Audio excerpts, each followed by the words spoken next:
GTAW ಪ್ರಕ್ರಿಯೆಯಿಂದ square butt joint in GTAW process.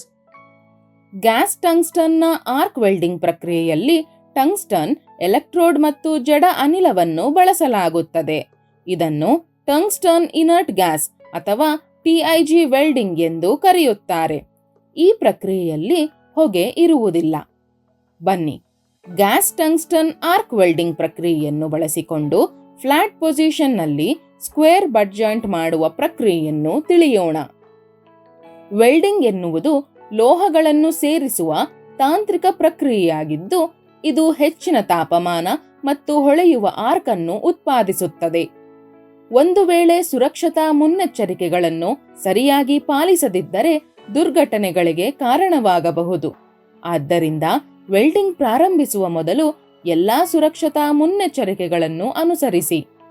Welding ಮಾಡುವಾಗ ಎಲ್ಲಾ ಸುರಕ್ಷತಾ ಉಪಕರಣಗಳನ್ನು ಧರಿಸಿ. ವೆಲ್ಡಿಂಗ್ ಹೆಲ್ಮೆಟ್ನ ಫಿಲ್ಟರ್ ಗ್ಲಾಸ್ ಉತ್ತಮ ಸ್ಥಿತಿಯಲ್ಲಿದೆಯೇ ಎಂದು ಪರಿಶೀಲಿಸಿ. ಕಟಿಂಗ್ ಮತ್ತು ಸ್ವಚ್ಛಗೊಳಿಸುವಾಗ ಸೇಫ್ಟಿ ಗಾಗಲ್ಸ್ ಮತ್ತು ಸೇಫ್ಟಿ ಗ್ಲೌಸ್ ಧರಿಸಿ. ವೆಲ್ಡಿಂಗ್ ಮಾಡುವ ಮೊದಲು ಗ್ಯಾಸ್ ಸಿಲಿಂಡರ್ನ ಪ್ರೆಷರ್ ಅಂದರೆ ಒತ್ತಡವನ್ನು ಪರಿಶೀಲಿಸಿ. ಈಗ ವೆಲ್ಡಿಂಗ್ ಪ್ರಕ್ರಿಯೆಯನ್ನು ನೋಡೋಣ. ಮೊದಲು ಡ್ರಾಯಿಂಗ್ ಪ್ರಕಾರ 2 ವರ್ಕ್ ಪೀಸ್ಗಳನ್ನು ಕತ್ತರಿಸಿ. ಎರಡೂ ವರ್ಕ್ ಪೀಸ್ಗಳು 150 ಮಿಲಿಮೀಟರ್ ಉದ್ದ ಮತ್ತು 50 ಮಿಲಿಮೀಟರ್ ಅಗಲವಿರಬೇಕು. ವರ್ಕ್ ಪೀಸ್ ಅನ್ನು ಫೈಲ್ ಅಥವಾ ವೈರ್ ಬ್ರಷ್ನಿಂದ ಸ್ವಚ್ಛಗೊಳಿಸಿ. ನಂತರ ಮೆಟಲ್ಗೆ ಅನುಗುಣವಾಗಿ ಟಂಗ್ಸ್ಟನ್ ಎಲೆಕ್ಟ್ರೋಡ್ ಅನ್ನು ಆರಿಸಿ. ಆರ್ಗನ್ ಅಥವಾ ಹೀಲಿಯಂ ಗ್ಯಾಸ್ ಅನ್ನು ಶೀಲ್ಡಿಂಗ್ ಗ್ಯಾಸ್ ರೂಪದಲ್ಲಿ ಬಳಸಿ. ಗ್ಯಾಸ್ ಸಿಲಿಂಡರ್ನ ವಾಲ್ವ್ ಅನ್ನು ತೆರೆಯಿರಿ ಮತ್ತು ಗ್ಯಾಸ್ ಹರಿವಿನ ಪ್ರಮಾಣವನ್ನು ನಿಮಿಷಕ್ಕೆ 10 ಲೀಟರ್ಗಳಿಗೆ ಹೊಂದಿಸಿ. ವರ್ಕ್ ಪೀಸ್ನ ದಪ್ಪ ಮತ್ತು ಮೆಟಲ್ಗೆ ಅನುಗುಣವಾಗಿ ಫಿಲ್ಲರ್ ರಾಡ್ಗಳನ್ನು ಬಳಸಿ. ಹೈ ಫ್ರೀಕ್ವೆನ್ಸಿ AC ಅಥವಾ DC ವೆಲ್ಡಿಂಗ್ ಮೆಷಿನ್ ಅನ್ನು ಆರಿಸಿ. ವೆಲ್ಡಿಂಗ್ ಮೆಷಿನ್ನ ನೆಗೆಟಿವ್ ಟರ್ಮಿನಲ್ ಅನ್ನು ವೆಲ್ಡಿಂಗ್ ಟಾರ್ಚ್ಗೆ ಕನೆಕ್ಟ್ ಮಾಡಿ. ವೆಲ್ಡಿಂಗ್ ಮೆಷಿನ್ನ ಪಾಸಿಟಿವ್ ಟರ್ಮಿನಲ್ ಅನ್ನು ವೆಲ್ಡಿಂಗ್ ಟೇಬಲ್ಗೆ ಕನೆಕ್ಟ್ ಮಾಡಿ.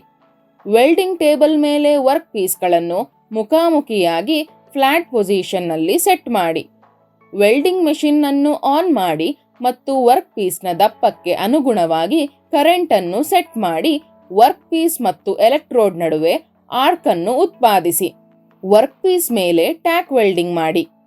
ವೆಲ್ಡಿಂಗ್ ಗನ್ ಅಥವಾ ಟಾರ್ಚ್ ಅನ್ನು ವರ್ಕ್ ಪೀಸ್ ಮೇಲ್ಮೈಯಿಂದ 70 ರಿಂದ 80 ಡಿಗ್ರಿ ಕೋನದಲ್ಲಿ ಮತ್ತು ಫಿಲ್ಲರ್ ರಾಡ್ ಅನ್ನು ವೆಲ್ಡಿಂಗ್ ಲೈನ್ಗೆ 15 ರಿಂದ 20 ಡಿಗ್ರಿ ಕೋನದಲ್ಲಿ ಸೆಟ್ ಮಾಡಿ.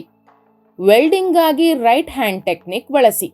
ಈ ಟೆಕ್ನಿಕ್ ಅಲ್ಲಿ ಟಾರ್ಚ್ ಅನ್ನು ಬಲಗೈಯಲ್ಲಿ ಮತ್ತು ಫಿಲ್ಲರ್ ರಾಡ್ ಅನ್ನು ಎಡಗೈಯಲ್ಲಿ ಹಿಡಿದು ಎಡದಿಂದ ಬಲಕ್ಕೆ ವೆಲ್ಡಿಂಗ್ ಮಾಡಲಾಗುತ್ತದೆ.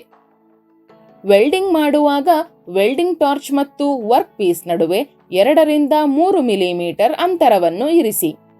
ವರ್ಕ್ ಪೀಸ್ ಅನ್ನು ಟಾಂಗ್ಸ್ ಅಥವಾ ಇಕ್ಕಳದಿಂದ ಹಿಡಿದು ವೈರ್ ಬ್ರಷ್ನಿಂದ ಸ್ವಚ್ಛಗೊಳಿಸಿ. ವರ್ಕ್ ಪೀಸ್ ಅನ್ನು ಪರೀಕ್ಷಿಸಿ ಮತ್ತು ಯಾವುದೇ ದೋಷಗಳಿಲ್ಲ ಎಂದು ಖಚಿತಪಡಿಸಿಕೊಳ್ಳಿ.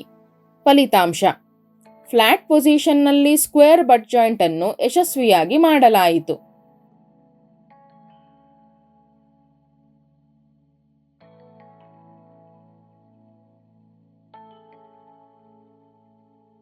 ಸಾರಾಂಶ: ಈ ವಿಡಿಯೋದಲ್ಲಿ ನಾವು ಗ್ಯಾಸ್ ಟಂಗ್ಸ್ಟನ್ ಆರ್ಕ್ ವೆಲ್ಡಿಂಗ್ ಅಂದರೆ TIG ಪ್ರಕ್ರಿಯೆಯ ಬಗ್ಗೆ ಕಲಿತಿದ್ದೇವೆ.